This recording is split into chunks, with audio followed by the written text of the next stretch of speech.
Ahead of the film Vault 12 Hours of Silverstone, welcome back to GTR 24H. My name is Alex Goldschmidt, one of the commentary team, and I'm pleased to have alongside me one of the drivers from eTeam Brit, but also their team manager. We welcome Max Spooner.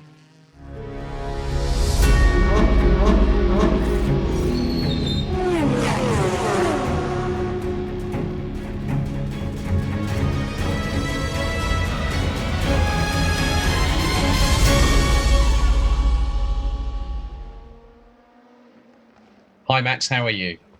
Yeah, not too bad. Yourself? Pretty good. Pretty good.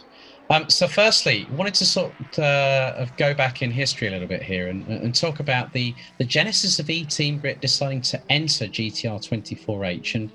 And you guys made an impression with us last year at the Le Mans finale in running in the hypercar class. You had the likes of Bobby Trundley, Andy Tucker, and a few others. What was the modus operandi for coming into this championship here at GTR 24H?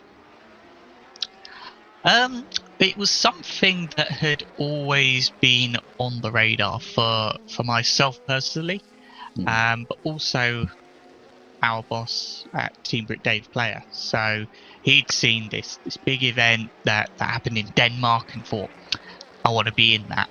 And so he put us forward to enter in the GTR. We were originally going to race the Aston Martin GTE car, but I then made the decision if we're going to go for Le Mans as the final round, we've got to go out for outright victory. So that's where the decision for the McLaren came from. Obviously, stemming from that, the team recently made an announcement. I think it was late last year. That you were going to be re-entering GTR 24H for 2021 in the Endurance E-Racing World Championship. And originally you had announced that as a team that you guys would be going back into the Senna GTR and the hypercar class. But when it came to Indianapolis, we saw that you switched to LMP2 and decided with the Eureka Gibson. What prompted the change for the team to make that decision?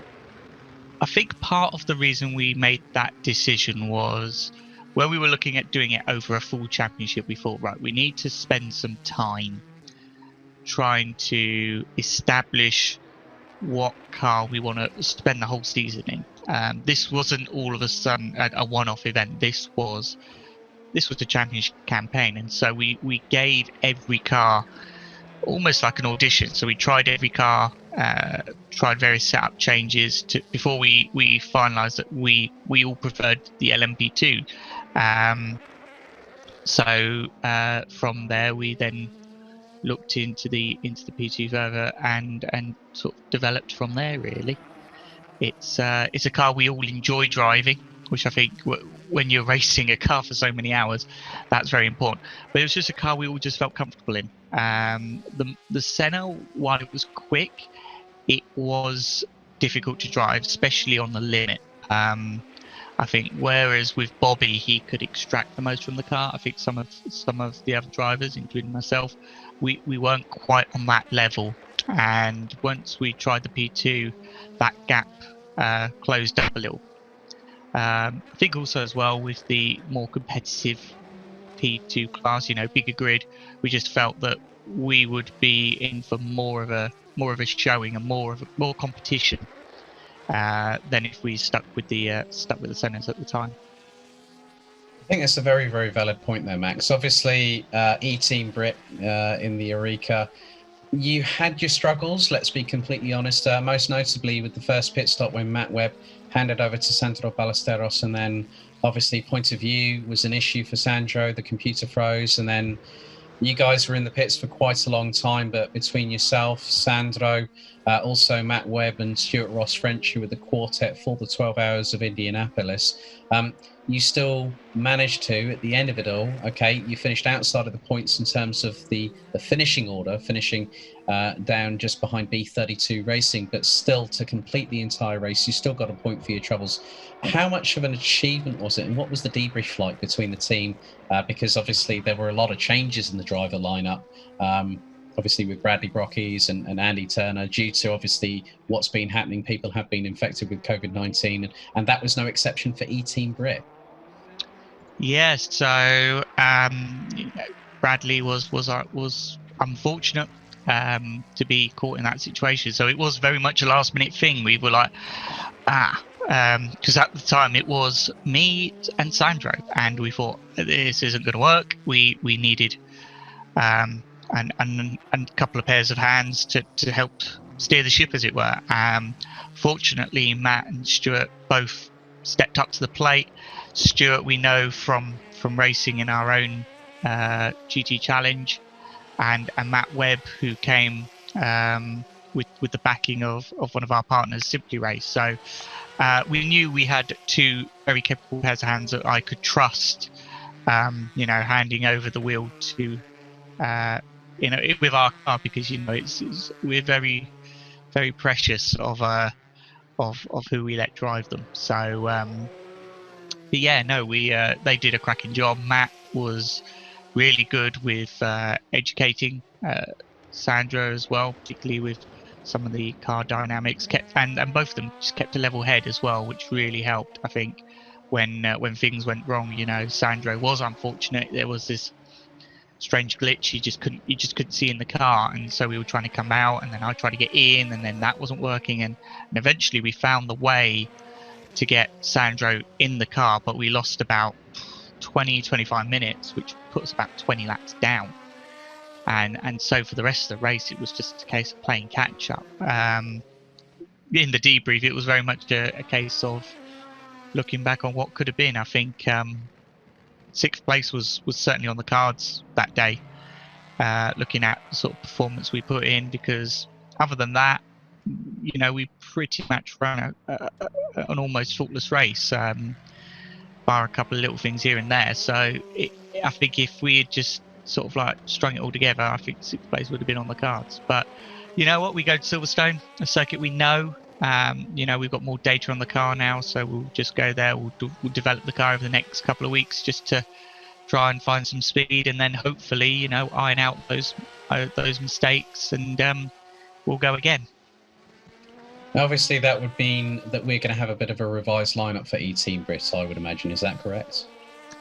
So Bradley's definitely in the car. So we will be finalising a driver lineup very shortly.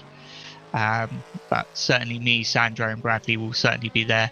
They're still just firming up on the fourth seat.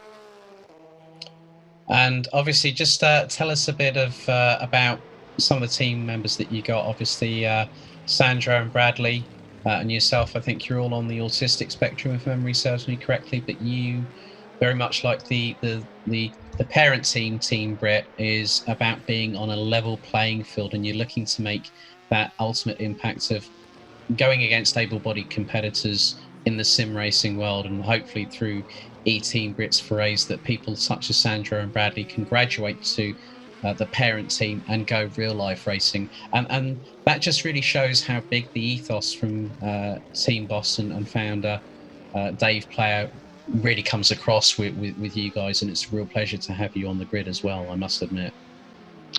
Yeah, Dave has been a huge part of what we do. We're not an independent team where we've just got the rights to the name like some teams are, or it's a little project on the side. While the whole COVID thing was going on, to just let's go and do some esports racing. eTeam Brit was formed long before the pandemic, and it is very much the sister team. We're not a side project. We are fully engrossed into Team Brit. Sandra and Bradley have got some fantastic people around them.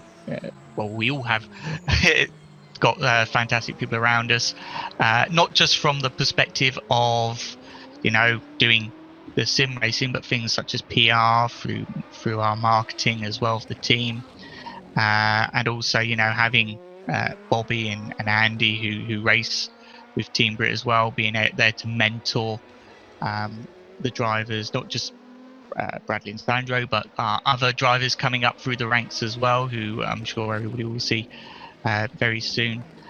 just to really build the team and grow. And we want to be sustainable in our own way. We don't want to be sort of like heavily reliant on Team Brit. We want to sort of forge our own path in sim racing, because it is a very different industry. But it is good to have that full backing of Team Brit.